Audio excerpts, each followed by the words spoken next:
everyone. It is 2:03. I apologize for being 3 minutes late here this afternoon. It is October 15th, 2024. It is our Board of County Commissioners 2 o'clock Commissioner consent agenda.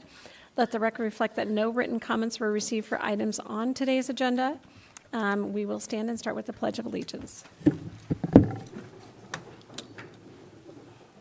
I pledge allegiance to the flag of the United States of America and to the republic for which it stands, one nation under God, indivisible, with liberty and justice for all.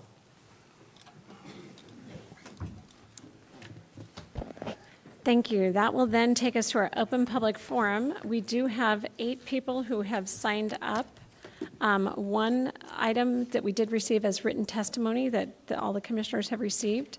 So with the 8 people, checking with my fellow commissioners as we were looking at what our future rules we're making in the future. But today I wanted to just check that we will do all 8 people that have signed up. We will give you up to 3 minutes. And so we will start with John Hancock.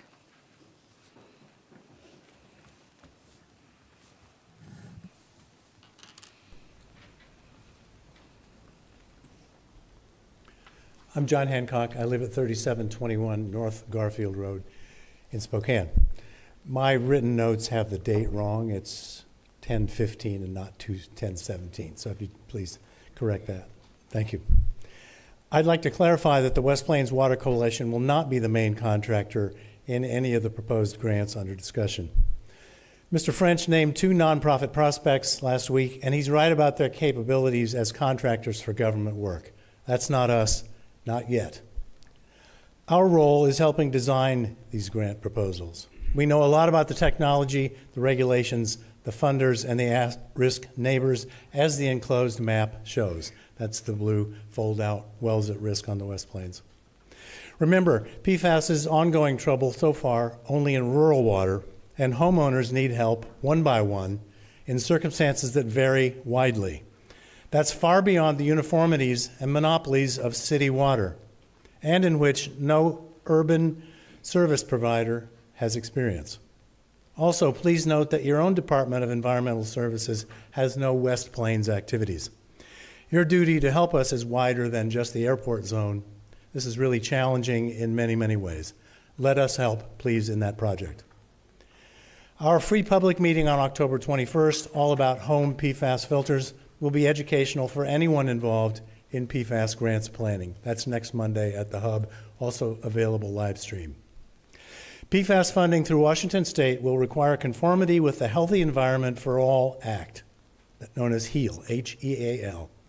It requires coordinated environmental justice, known as EJ, since 2021 a priority and mission of key state agencies. It requires agriculture, ecology, commerce, health, natural resources, and transportation to identify and address environmental health disparities. It empowers state funders to consider EJ in funding and grant decisions. The Coalition's early correspondence with the HEAL Commission confirmed that West Plains PFAS, the rural poverty rate, home ownership by seniors, and urban expansion qualifies the rural West Plains as an overburdened and vulnerable community. This project will help us neighbors because affected citizen representation at the project planning stage is mandated by the HEAL Act. If the task force doesn't get going with citizen engagement, you may fail in proposals underway. Regarding PFAS and property values, I've attached Ecology's new publication about the disclosure requirements for homeowners. This is really tough news. You'll have your own ideas about the tax base and the home value implications of PFAS on the West Plains. Remember, this is a forever chemical.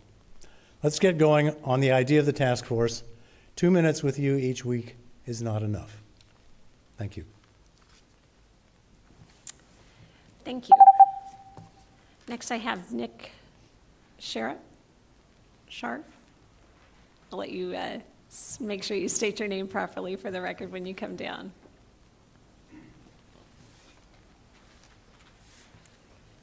And we do have your printed item as well. Thank you.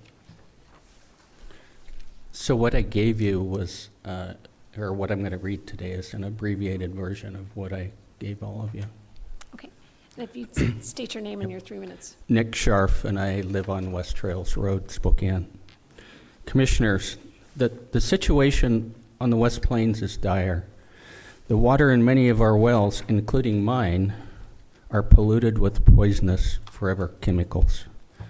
It is disturbing as well as frustrating that it has taken years for homeowners near or downstream of SIA on the West Plains to find out about the contamination. As our elected officials, you are entrusted to identify and clarify the needs of the people, ensure the county responds to those needs. Does that sound familiar to you? It should. That is on your website. The city and county own Spokane International Airport. SIA has a member of county commissioners on that board. It was known in 2017 that wells at the airport were contaminated. This board cannot deny that knowledge. It was and is your responsibility to protect your constituents, the very individuals that elected you and trusted you to protect their health and property from contaminants not of their making. Commissioner French, you state in the voter's guide, I have worked to protect you, your family, and our quality of life. I disagree with that statement and see it quite differently as a matter of fact. Our quality of life has been changed forever. There was not even a warning by you to protect myself or my family. It was a neighbor in 2023 that alerted me to PFAS in their well.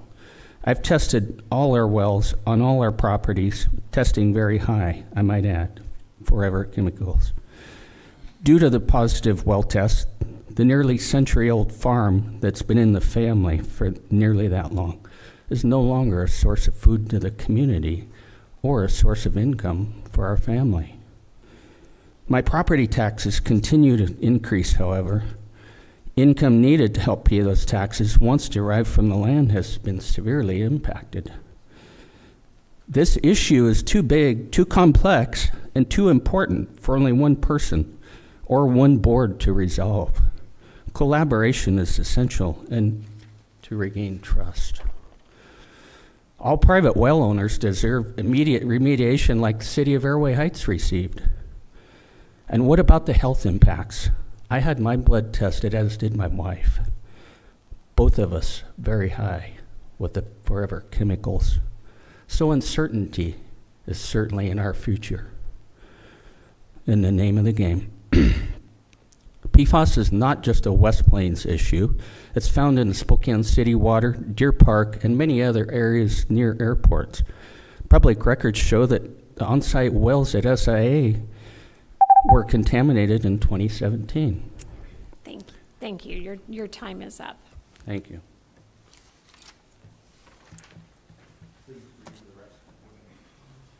Yes, and we do have it, so we thank you. So next I have Craig Voling.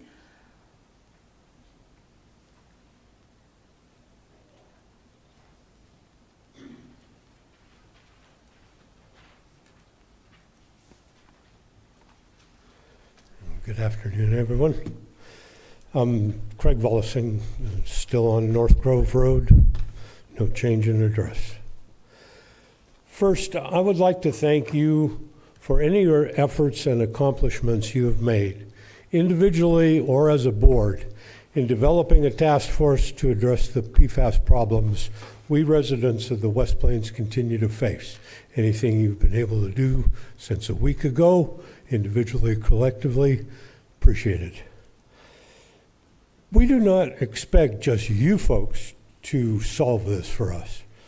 Rather, so many of us that have been severely impacted by this crisis are more than ready to participate in this process. In any way we can, many of us are eager to help move this process along. PFAS contamination is certainly the most immediate concern we have in terms of water resources. However, as we go down this road in pursuit of solutions and remediation, please keep in mind that we face other challenges in terms of our water resources and overall environmental health in the West Plains. The issues at hand include persistent area flooding, increasing challenges in the management of stormwater and seasonal runoff, land use, zoning, and planning impacts to water quality and quantity, and other emerging pollution sources.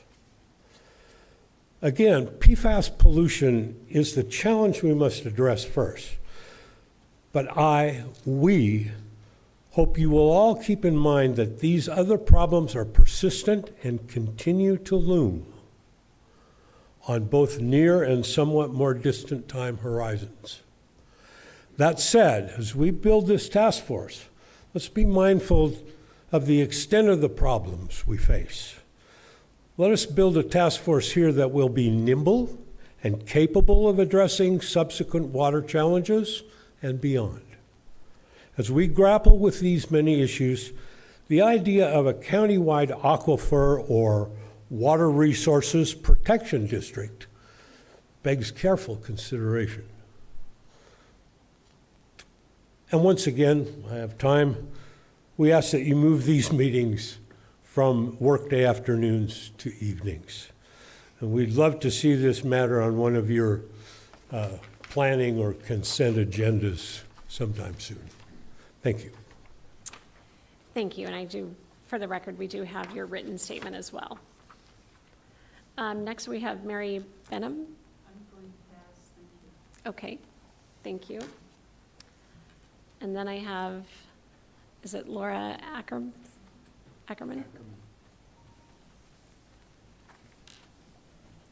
Good afternoon, Commissioners. I'm Laura Ackerman. I live in Windsor Road on the West Plains.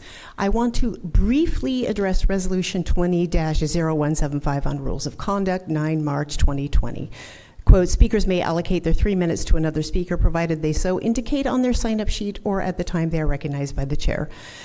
The board needs to allow citizens to give their time over to other citizens. They have shown up to do this, to give their time. I have testified at every level of government except Congress. I've been to dozens of public hearings on several different subjects the last 30 years, and I have listened to literally hundreds of citizens testify. Personally, I would rather hear from each citizen because I learned a lot from other citizens, but the nature of public speaking is complicated. It often ranks higher on phobia lists than fear of snakes. Elected officials at hearings are generally given more time because they represent districts of citizens. Many hearing leaders allow people to simply acknowledge they agree with such and such speaker. So giving your time up to others is standard, and it should always be allowed at the Board of County Commission meetings. Also, I want to remind the board of the dire need for a PFAS task force that includes citizens. The West Plains Water Coalition, which I did not help form and I've been barely involved with, really did a lot of the work that local governments should have been doing at the time when it comes to the jointly owned city-county airport. This should have happened in 2017 when it was known that the SIA was polluting groundwater with PFAS. Valuable time is being wasted by the county's inaction. No one person can do this. It will take a joint government, scientist, agency, citizen effort. A task force is an urgent public health need that needs to be done with transparency and with a genuine and sincere response to get us as a first step, appropriate filters to citizens that need them. And the members of the task force need to be appointed by a group of people, not just by one person. I suggest you start with this process immediately and maybe take input from citizens as to the makeup. And also, please go back to evening meetings. If you're concerned about people who don't like to drive at night to get to meetings, and some people do indeed work at night, I mean, that's legitimate. But feel free to have a special public comment period in the day during winter months for those citizens. Be creative. Thank you. Thank you. Next, I have Matthew Anderson.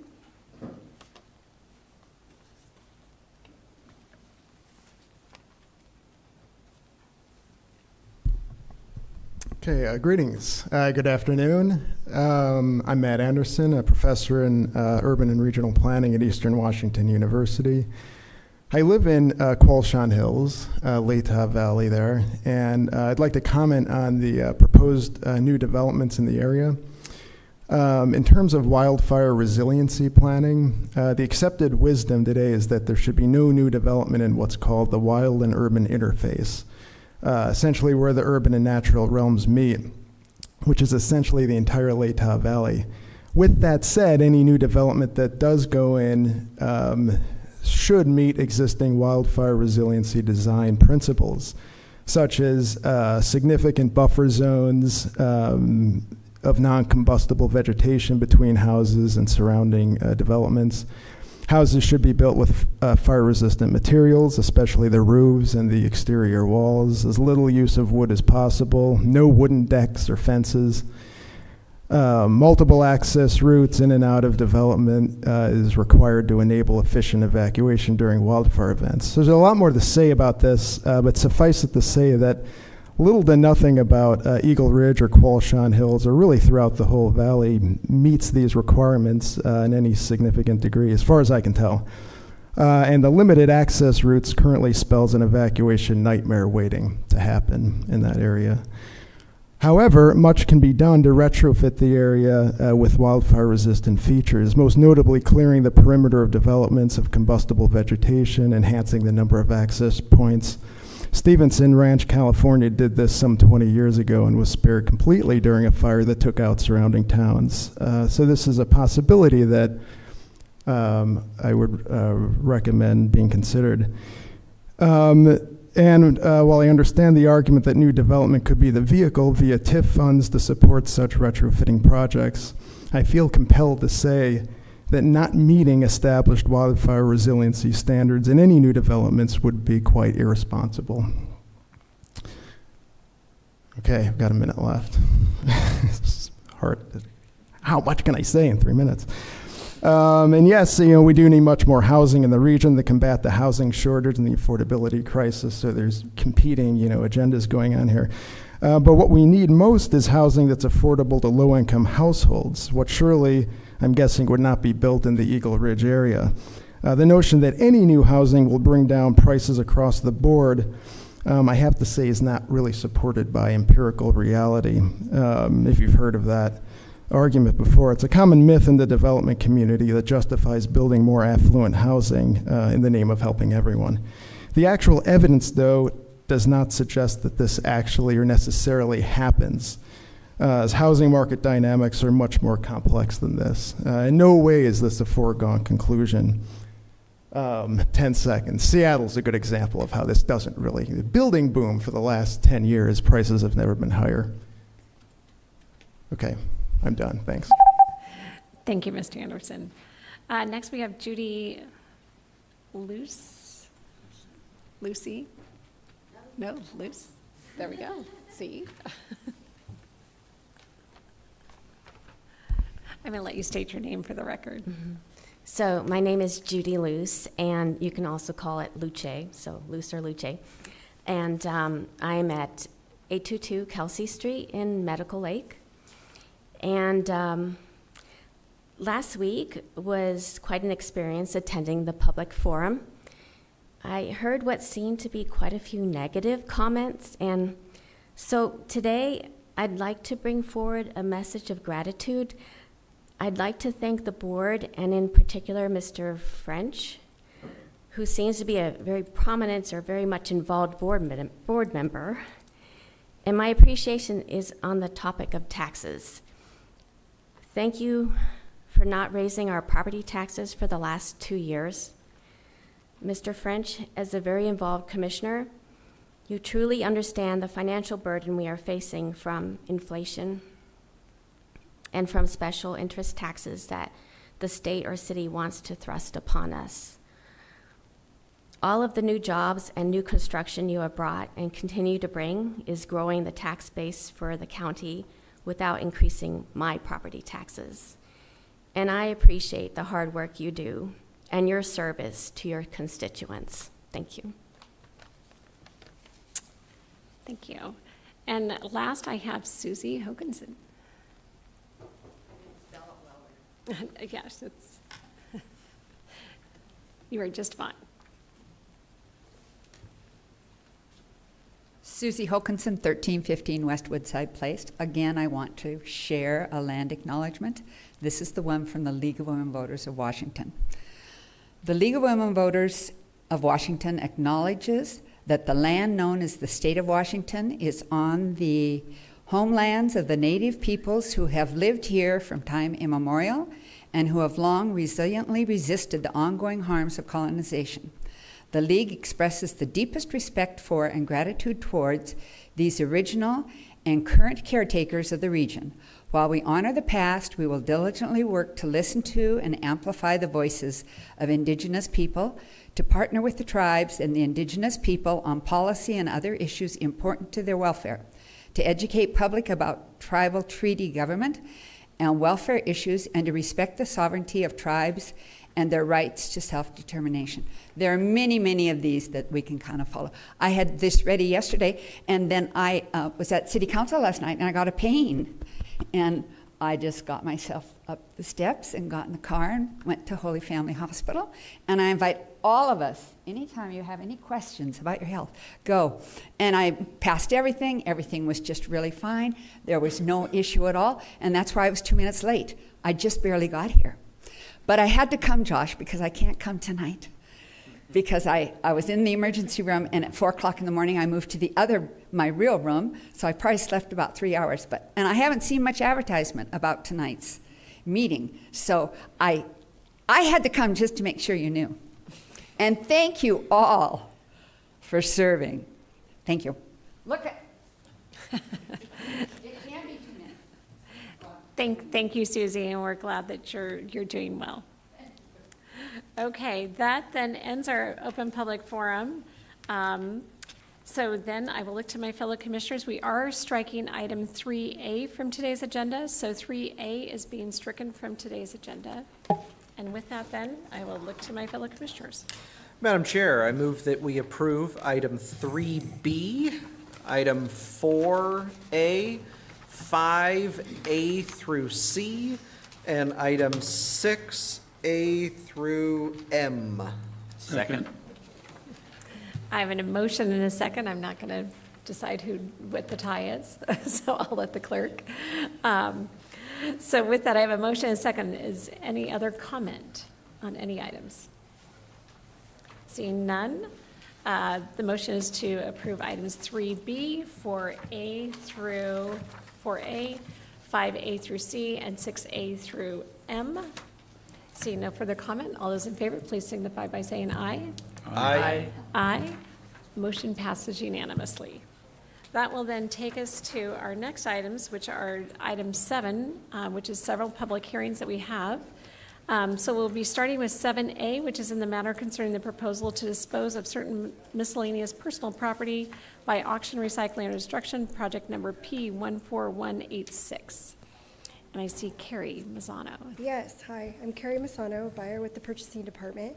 Project 14186 is a request for the board to declare as surplus those items listed in the attached spreadsheet that you should all have gotten, and authorize their disposition by auction, recycling, or destruction as specified by the various department heads.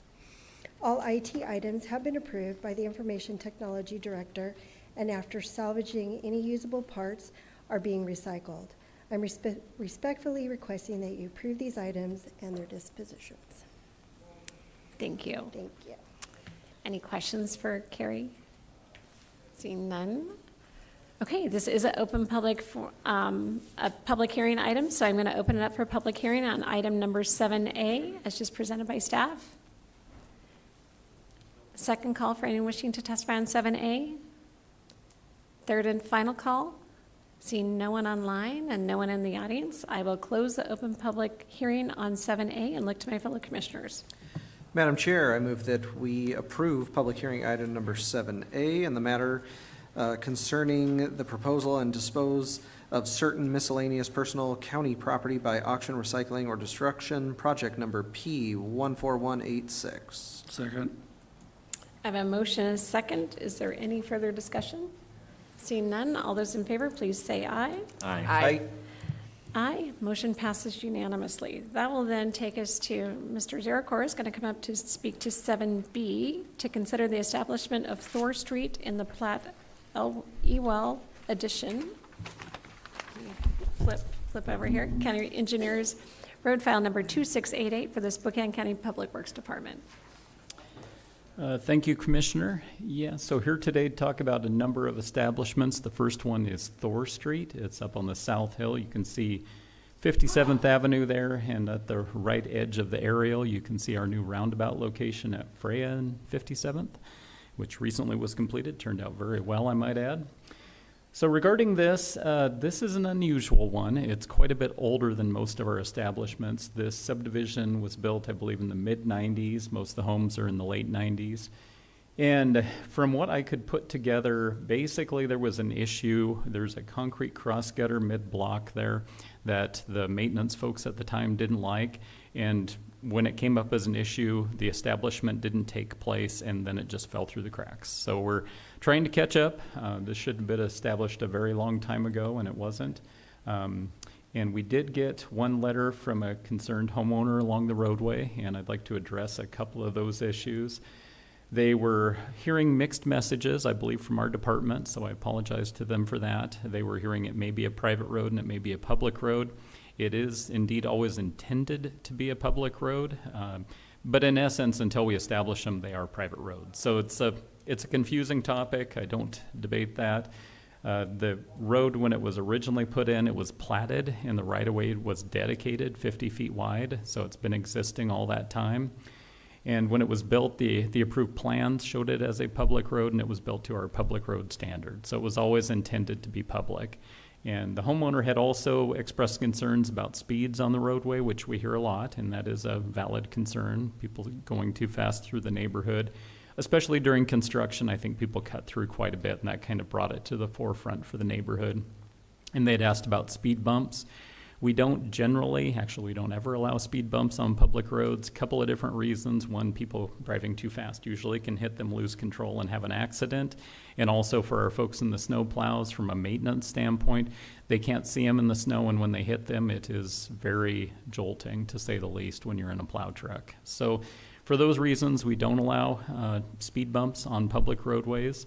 But we do understand their concern. You know, we have speed trailers that we dispatch to areas to try and slow folks down, and also obviously enforcement's always another item. But this road is intended to be public and always has been, so that's not new, and I do understand their concerns. The 50-foot right-of-way is behind the curb-aways. It extends into their yards. But, you know, they have the same use of that area that they've always had. Even though it's county right-of-way, they still, most of these folks landscape it, use it as their property. Their cars, I'm sure, when they're parked in the driveway, do extend into the right-of-way a little bit, but they don't extend into the roadway. So just a little bit more on this one. It is unusual that it's so old. These typically, I think you know, establishments come through within a year or two or three of construction, depending on certification and how other things play out. But it is the recommendation of our office that we establish this for county maintenance. I'm happy to answer any questions. Any questions for Matt? Thank you. Okay, so this is a public hearing item, so I'll open up the public testimony for 7B as presented by staff. I have someone in the audience. And we will just ask that you fill out one of the blue forms when you're done. Thank you. My name is Ann Allen. I am one of your constituents. I live at 5616 South Thor. Okay, and I may have you just pull the microphone closer to you. There you Short go. people. And is it on, Rebecca? Okay. And thank you for bringing this topic up. We do not have clarity as to whether or not this is a private road or a public road. For the 20 years we've had it, we thought it was a public road. And it just wasn't plowed or maintained. Other neighbors who aren't here would tell you that my husband has paid to plow the streets, so, or have someone come in and do it, or had employees do it. So we knew that we weren't getting plowed, we just didn't know why. And there are these swales that are in the street that we can't explain that cause really nice ice dams in the winter. So there would be benefits to being a county street. But the problem is that we'd like to know what the outcome is here, because if we were told last year, in 2023, that this was a private road, and we could do with it as we wished. Can we? Can we gate it off? What can we do? Because we are having a significant problem with traffic. What we've learned is, especially during the time that we were constructing the roundabout, which we do appreciate for 57th, the issue became significant speeding. You get ticked when you try to get your garbage out. The neighbor's children weren't safe. The neighbor's dogs weren't safe. And again, we probably shouldn't be letting children run in the street, but they don't. The problem here is that it's not set up for people to drive 60 miles an hour down, let alone probably 30. We'd like to know what the county's plans are for that road. We know that we're going to have more construction that's going to run up to Blues Highway and the juncture with Freya. And if that's the case, we're going to be diverting traffic again. We'd like not to have that happen down our street. We'd like to be able to get to our mailbox without taking our lives into our hands. So we'd like to have some answers to our questions about what's the benefit to us to not fight over it? Is it possible to fight over it? And what's the harm to our neighborhood if we don't engage with making certain that this is a county road? The second issue I have is what are we going to do about the traffic calming in that area where we do have an influx of apartments, and we need housing in this area, and we also have services in that area. So we want to make certain that people have access. We just don't want to live with the kind of lack of traffic calming we're having on the residential streets. Those would be my questions.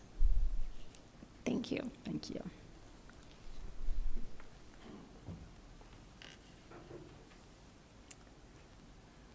I see I have someone else wishing to testify. Good afternoon. My name is Tad Grop, and I live at 5616 South Thor. Thank you. And my wife, Ann, hit all the topics very eloquently where I'm not so eloquent, so bear with me. We are extremely skeptical about what happens with that little 2-block from 55th to 57th on Thor Street. We just recently went through the summer of hell when Freya and 57th roundabout was being created. All the traffic off Freya was converted or reverted down through our street. Literally, the existing street is in need of a lot of maintenance. There's concrete swales across the street to help divert water to the 208 swales that are behind our neighborhood. Those have sunk 8 to 10 inches. So when we have a big rainfall, we have a lake, we call it. It's not a pond. It's not a pond yet, but it's getting close. It's about 30, 35 feet in diameter and about a foot deep, right in the middle of the street. So if this is going to be a county road, we really need some significant support in fixing some of the problems. Ann mentioned the fact that we are taking our lives in our own hands when we go out and get the mail. One of the problems is we have a sewer manhole right in the center of the street that's 4 to 5 inches taller than all the asphalt around it. So people coming down the street at 35 miles an hour drive around that manhole, which puts them within a foot of the curb at full speed. So our garbage cans going out, we almost get hit. We go to pick up our mail, we almost get hit. And we have young kids all through that neighborhood that if they get within 4 feet of that driveway, they run the risk of having a car come by at 35 miles an hour 4 feet away. It's just the traffic is significant for that short little distance. It's going to get worse as more apartments are built. We like seeing the apartments. We don't like the traffic pattern those apartments create. So we have quite a bit of apartment complexes to the northwest.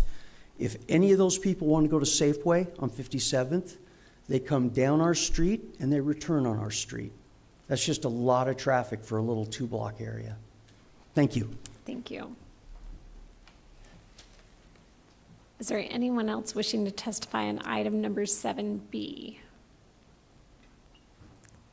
Seeing no one, I'm going to close the public testimony. And Matt, I will ask you if you would like to address a couple of those questions. Yeah, thank you, Commissioner. And we hear their concerns. They're real concerns. We hear them all the time. You folks hear them all the time from neighbors. Speeding through neighborhoods is an ongoing issue. We do the speed trailers. Those have some effect and some help.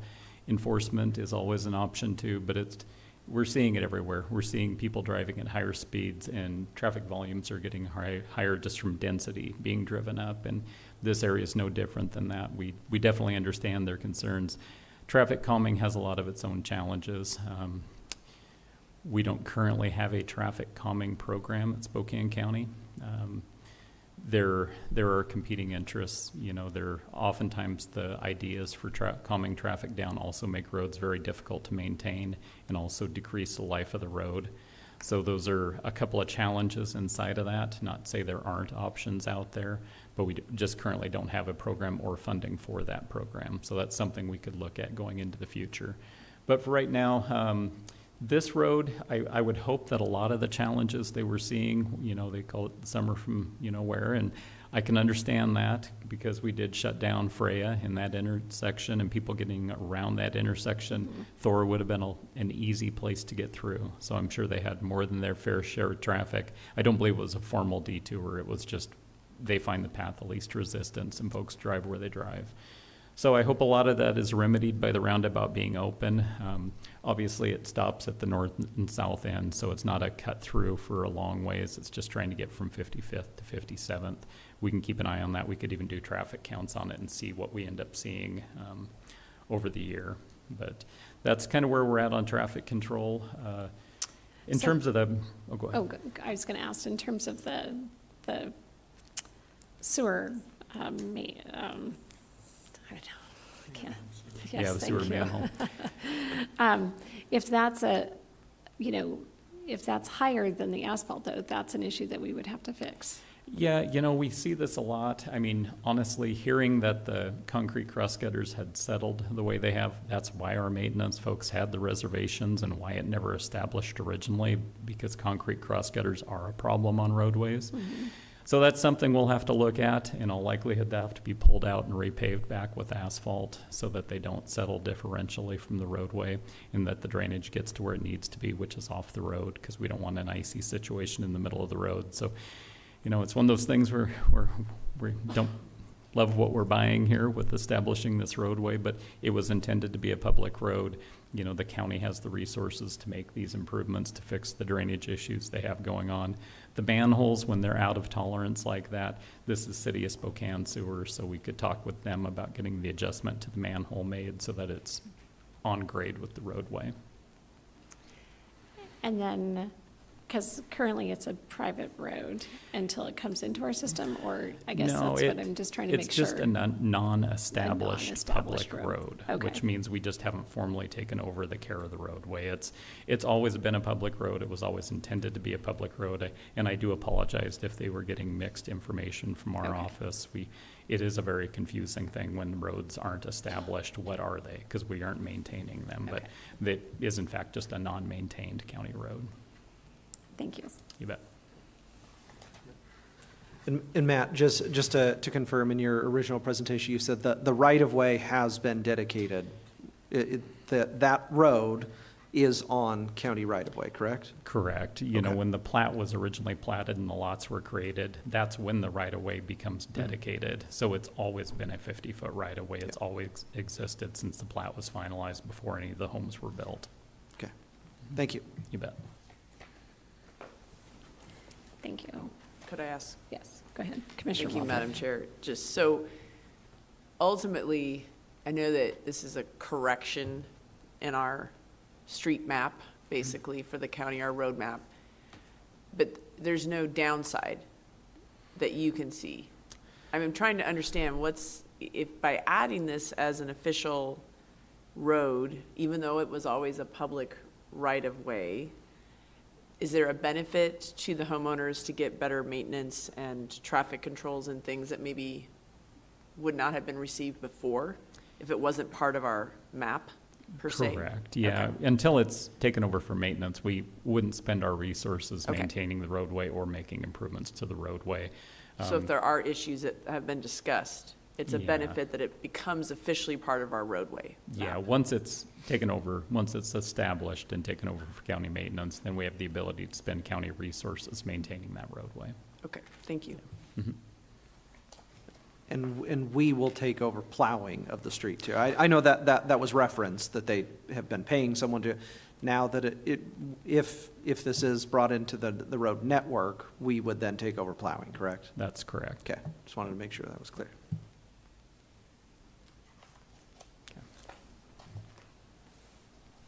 Okay. So the public testimony is closed. We've had Matt answer the questions. I will look to my fellow commissioners. Madam Chair, I move that we approve public hearing item number 7B and consider the establishment of Thor Street in the plat, Ewell Addition, County Engineer Road File number 2688 for the Spokane County Public Works Department. Second. I have a motion for second and a second for item number 7B. Any further discussion? Seeing none, all those in favor, please signify by saying aye. Aye. Aye. Motion passes unanimously. That will then take us to item number 7C, which is to consider the establishment of 33rd Court in the plat Foxbriar County Engineers Road File number 359 for the Spokane County Public Works Department. Okay, thank you again, Commissioner. We have another establishment. This one's out in the valley, kind of in the southeast edge of city of Spokane Valley, but in the county portion. And you can see here, it's actually what they call a cluster development. They clustered their development potential in that larger blue parcel down into just a handful of lots down along 33rd Court. This roadway is just part of what I believe they have a larger plan for, and the rest of that will develop when it's brought into the urban area. But for now, just this one roadway and this handful of lots. 33rd Court was designed and approved per our road standards and certified, and it would be the recommendation of our office to take it over for county maintenance by establishing it. And I'm happy to answer any questions.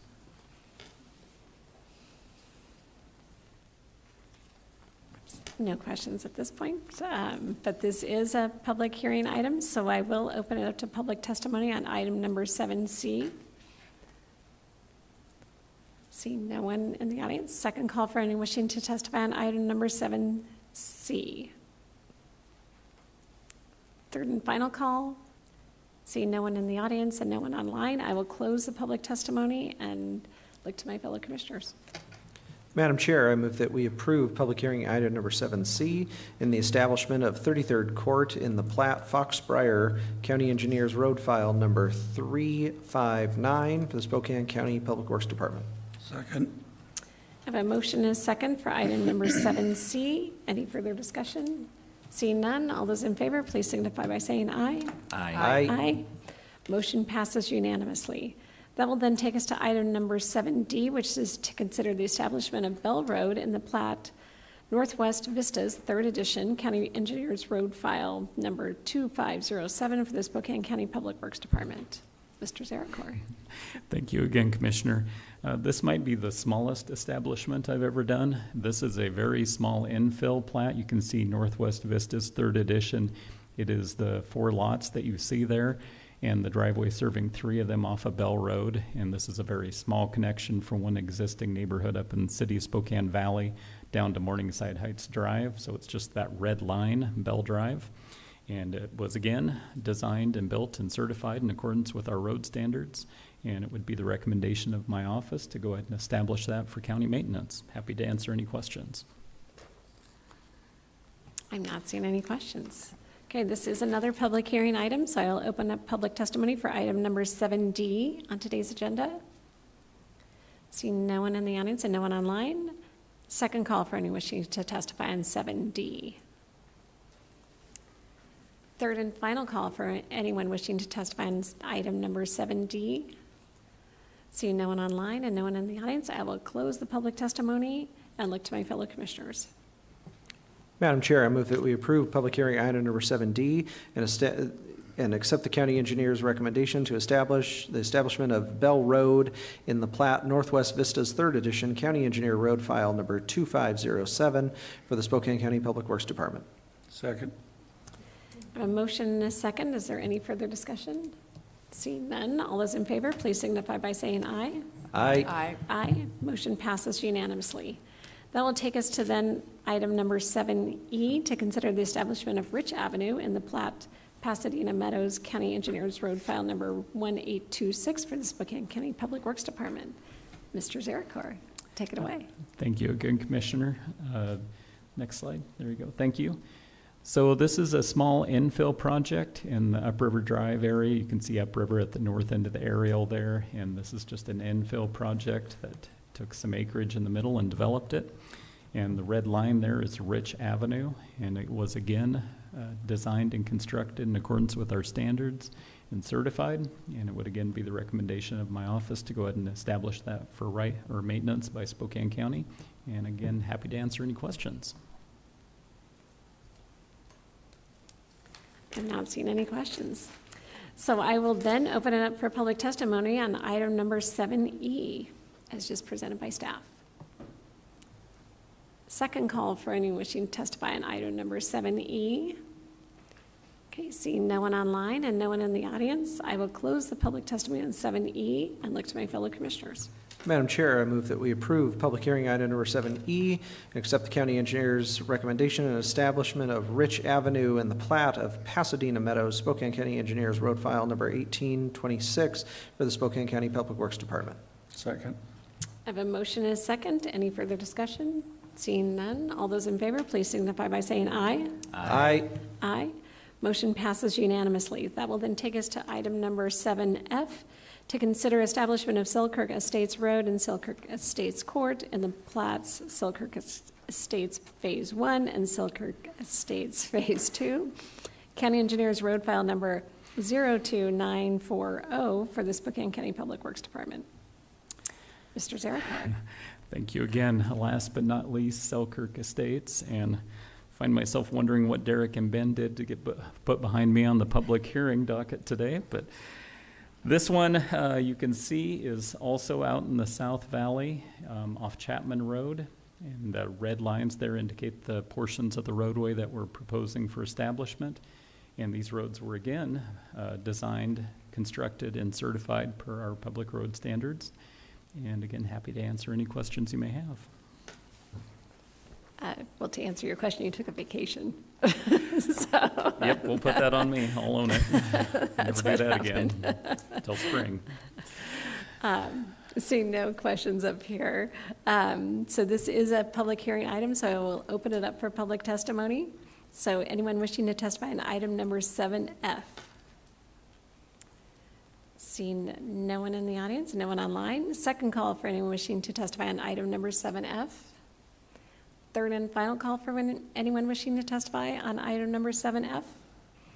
Seeing no one in the audience and no one online, I will close the public testimony and look to my fellow commissioners. Madam Chair, I move that we approve public hearing item number 7F in the establishment of Selkirk Estates Road and Selkirk Estates Court in the Selkirk Estates Phase 1 and Selkirk Estates Phase 2, County Engineer Road File 02940 for the Spokane County Public Works Department. Second. Trips you up there. It's just It doesn't seem like it, but it does. Any further, I have a motion and a second. Any further discussion? Anybody else want to say it? He's doing so well. it's a tongue twister. Sally sells seashells by the seashore. Exactly. Seeing no further comments, all those in favor, please signify by saying aye. Aye. Aye. Aye. Motion passes unanimously. That then will take us to item 7G in the matter of adopting the 2025 Newman Lake Flood Control Zone District budget. And we have Ben Bradapo joining us instead of Matt. Thank you, Commissioner.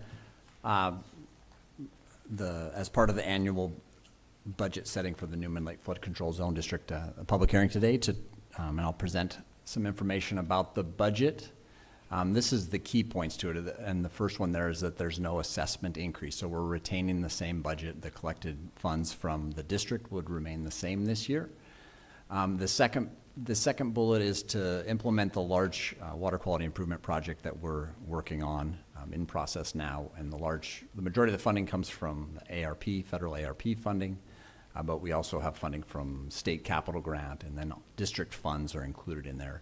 And draw your attention to the potential is a loan. The district is set up to take a loan up to $300,000 to cover the costs if, depending on how it all plays out during construction. That will reduce the district's fund balance in the water quality assessment, and so, but it's important to get the project done, and so committed to doing that. The 2025 operations are very similar to previous years: water quality monitoring, milfoil control, flood control operations. One of the pieces that this new water quality system causes is an increase in electricity cost because it's able to put more oxygen into the bottom of the lake, so that's an increase in cost to the district. We have funding available for a surface alum treatment, which we've done in years past, and if we choose to do that, the money is available. And then finally is looking at dealing with the dam at the south end of the lake and options for how to deal with issues with that and maintain that, and maintaining lake water or lake level. So all those are funded by the proposed budget. The next slide is the proposed budget, and a bit of an eye chart, but this is the attachment A in the resolution that you've been provided. And then I can answer questions on that, but the final slide is just a recap of how we've presented this. So we've talked with the advisory board, presented it to them a number of times. We met with them yesterday to go over the final review of that. We had a meeting last week with the community, provided them the information about the project schedule for this year, but also just a summary of district operations. And then finally, here we are today on October 15th, and available for any questions. Any feedback from those meetings that's worth sharing? Not specifically. I guess one comment would be people appreciate that there isn't an assessment increase. That has come up. From our advisory board meeting, we had a vote yesterday, and the board voted to approve that unanimously from the Citizen Advisory Board. But generally, we've tried to have public meetings to keep people up to date on what's going on, and nothing major coming out of those.